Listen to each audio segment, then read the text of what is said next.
Kelso hen. The chicks, half McLean, half Kelso. Okay. Got two legs. And she got a white leg and a green leg.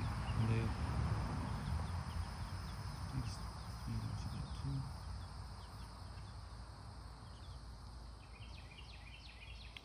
I don't know if she got a white leg and a green leg, or they're two white legs.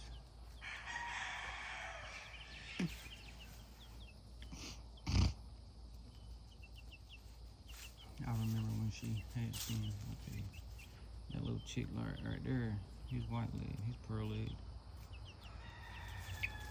That little chick right there is the one, looks like she's got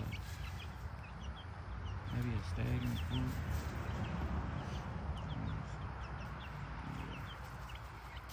Right there, just the other one. That looks green to me. Stag in the pullet, that's what she's got. She got a little, this look like a little pullet right there. Little white leg was a pullet. Look like.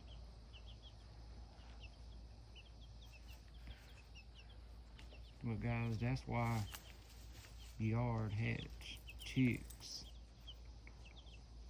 do so well, and that's why they be so healthy, and that's why all the old timers back in the day, and people with a lot of land like farms, that's where the term farm walk came from.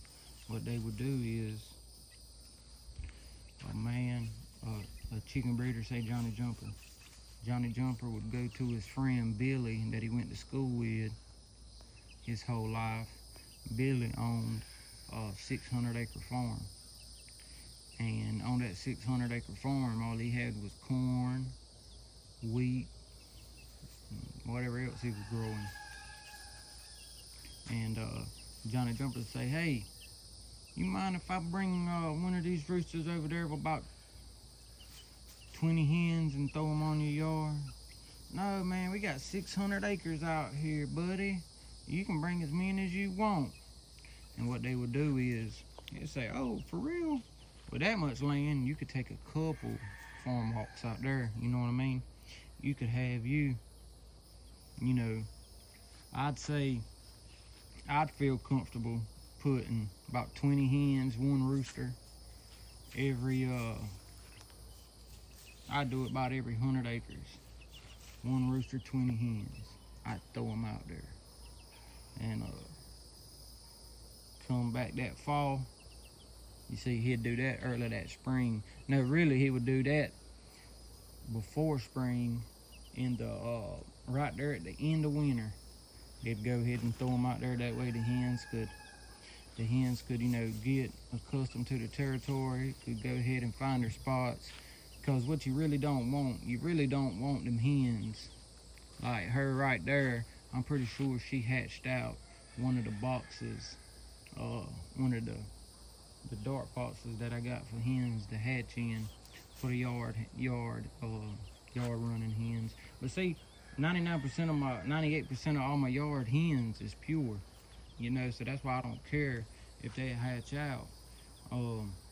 I just throw me a rooster on the tie cord, and we'll breed them up. But you really don't want your hens sitting just in the woods, because they're vulnerable to all different kind of predators. Now, if you got, some barns on the property, or just some structures, or heck, you could go out there and just put buckets out, or you could go out there and build nests throughout the, properties and stuff for the hens, and they'll find them and they'll sit in them. But when you got a bunch of hens on the yard and they just go to setting, like, you'll go find one, I guarantee you. Let me look. They're made. See, all you would have to do, you go throw you a few pallets in the woods like that, them hens will find them a spot up under there, kind of out of the weather, and they'll lay their eggs and they'll sit on them, and that way they're more than likely they out of harm's way. Let's look. I can't remember how long this has been here. These right here may have a nest of eggs up on them, because I'm telling you, that's what hens do. They go find them. Let's look right through here. I think if there was some, they would be up under there.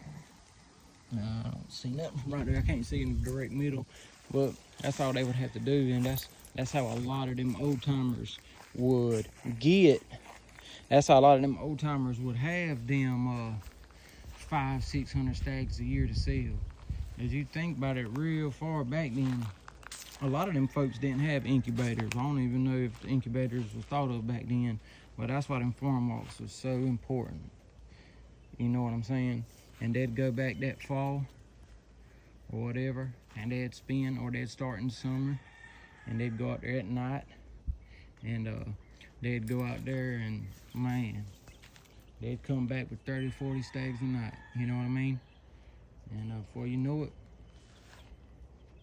you got 500-600 stags and pullets to sell.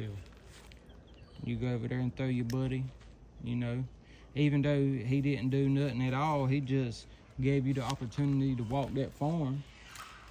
You go over there and, you know, you go throw him some money.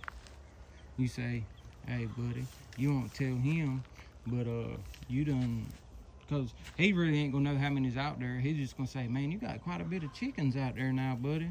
Yeah, he don't know you went and pinned up 500-600 stags unless you told him. And you go out there, give him the money from, you know, 3 or 4 stags you sold, go give him a couple $100, and he's happy, his wheels fall off. Next thing you know, he's trying to encourage you to bring more. He's trying to buy more land for you. He's trying to go into business with you. Boy, I'm telling you, that's how you get it. But nah, guys, I appreciate y'all, man. Like and subscribe to the YouTube channel. Follow us on all our social media accounts, and visit the Gamefowl Life. Link will be in the description of this video, guys. Go on there and buy you some of that most exclusive merch you won't find anywhere else. Peace.